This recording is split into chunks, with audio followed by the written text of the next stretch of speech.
Welcome to today's video, guys. Today we're talking about, do you need lifting equipment? Yes or no? In my opinion, I think people to a certain extent need lifting equipment depending on if they're injuries. Like say you have a bad wrist, you're not good with heavier weight when it starts hurting more, or you have bad knees. Wraps and knee sleeves are important for that. But if you're just starting out, you honestly don't need anything. yeah, you. If your bench is 105, okay, if your bench is 105, don't take what I'm saying seriously. But if you're benching, like a good amount lighter than what you know that you can build up to, I would say definitely don't even use anything at all. Like, okay, maybe put on wraps if you really need it, if you're really going heavy. Yeah. If not, then you don't really need anything. I would say you don't need chalk, you don't need wrist straps, you don't need elbow sleeves, any of that stuff. You don't need, anything on your legs or anything for squat either if you're just starting out. Build up your base numbers a little bit, then you might be able to invest in some equipment and everything. So I'd say definitely just build your base level of strength up first. My thing is, I feel more important to me is how chalk comes in useful. I'm not saying as a beginner, but I'm saying like as you progress down the line, I feel like chalk is one of the most important things you can get.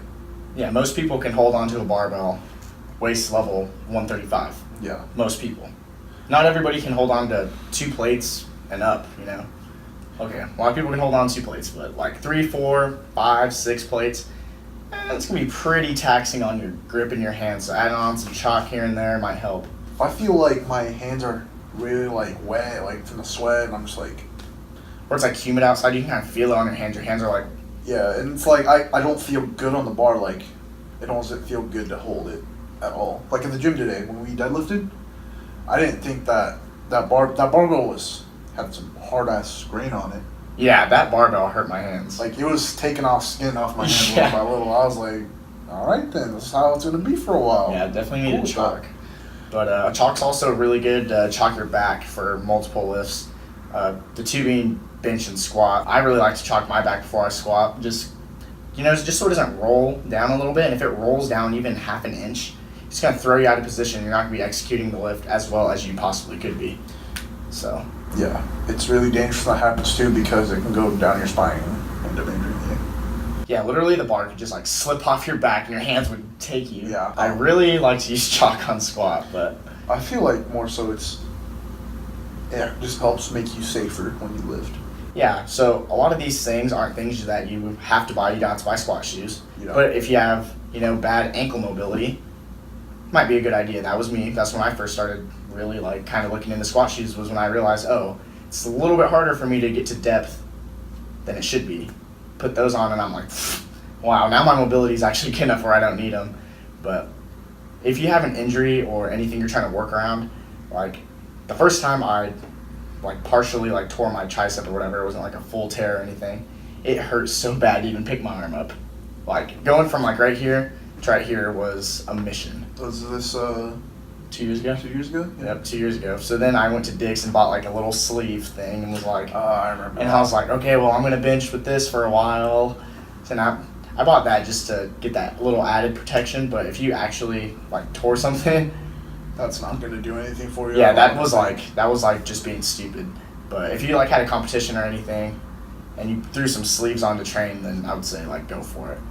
Or if you're going for a max, try to get those extra, 10 to 15 pounds. Everyone thinks you add knee sleeves on it. It makes you squat, 275 to 405. Sorry, it doesn't work like that. Yeah.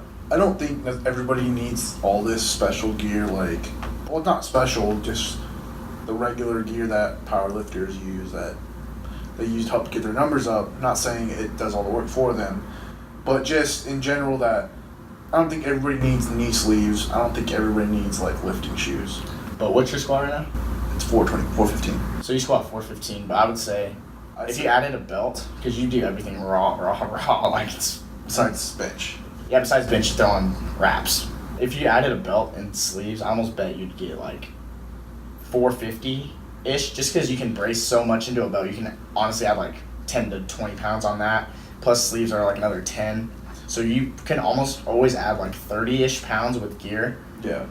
There's certain things like a squat suit, don't buy it. A bench shirt, don't buy it. It is that's type of compression will literally make you add at least like 50 to 100 pounds on your lift. That's the one thing I would say like veer away from. If you're looking into any gear, don't get any suits or like specially made like powerlifting gear that's like geared lifting. I wouldn't do that. Stick to your raw stuff. If you really want to be on top though, those things are something you'd use if you're benching like big boy weight. 800, 900 pounds like that or something. 700. Yeah. You wouldn't get a bench shirt and then still be benching 2 plates. Yeah. You should, if you get a shirt and you're benching like 2 plates barely, I don't think you even. Yeah, you definitely need to build your base strength up before you buy any of that equipment. Before you get any of that equipment and just overdo it on that stuff. Wraps and knee sleeves and belt, they're all, compared to a suit, is way different. It's a whole suit that powerlifters use to get their numbers up. And mind you, these guys are already raw. They're benching 500. They're already benching 500, squatting like 800 plus, and then deadlifting 900 plus. So they're already strong. They're just getting an extra 50 pounds on their total. Yeah. Which, I would probably do the same thing if I was benching 500 pounds. I'd be like, oh, let's try to get 550 with this shirt. That's one of the things that you don't necessarily really need at all. Yeah, so the things that I would say, if you are looking into any equipment and saying, oh, I need, I want that extra 10 pounds on my bench, make me look stronger, whatever. I would definitely say the 3 things that you should probably invest in are wrist straps. You can use them for squat and bench, just so that your wrists don't hurt. I see people use them for deadlift. I've seen that, but I've never really seen like the benefit of it. Like I've tried it and I'm like, oh, I don't like this. Yeah. It doesn't really. I don't think it really helps you that much on deadlift. Some people like to use them, but you don't have to, obviously. A belt is pretty crucial. You can use them on all 3 lifts. All 3 lifts you have to brace, so all 3 lifts could technically require a belt. Yeah. You could get that, add another 20 pounds or so if you can know how to use a belt. And the third thing would be sleeves, either on your knees or your elbows, but I would say go for the ones for your knees first, because what I noticed is whenever I started wearing sleeves all the time on bench, my form got really terrible. And it was just because I could go an extra 10, 15 pounds heavier and I wasn't always practicing the perfect form, which, I could have prevented even wearing them. But go for the knee sleeves, they'll help you a whole lot on your squat. Your knees won't hurt, any of that stuff. You can pull them up on deadlift, make sure your shins don't scrape. That's pretty much it, those 3 things. Plus maybe some chalk, because chalk is beneficial. I think chalk overall is the most beneficial. Yeah, if I had to rank them, I would probably go belt, chalk. I don't know, that's pretty hard. I'd probably go belt, wrist straps, chalk, sleeves. So I feel like sleeves don't help you like as much as everyone thinks. Because I can still raw squat 385 and then put on sleeves and a belt and then I feel like 425. Sleeves give you that extra security. It's like, so you make sure you decrease the chance of injuring yourself in your knees if you have bad knees. If you had to rank those 4 though, what would you rank them? What was the first thing that you'd get? If I was a new lifter? Yeah.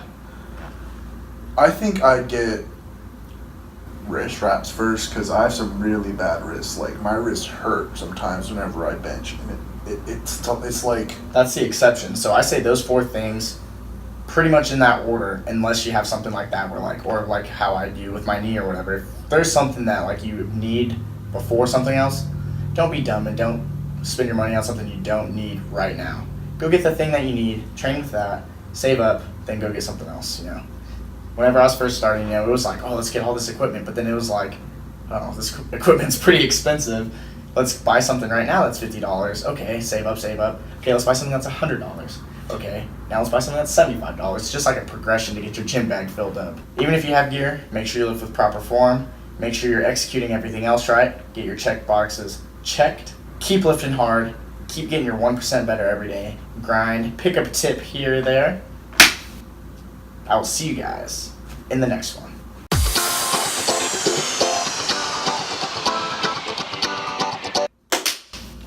1, 2, 3. 1, 2, 3. 1, 2,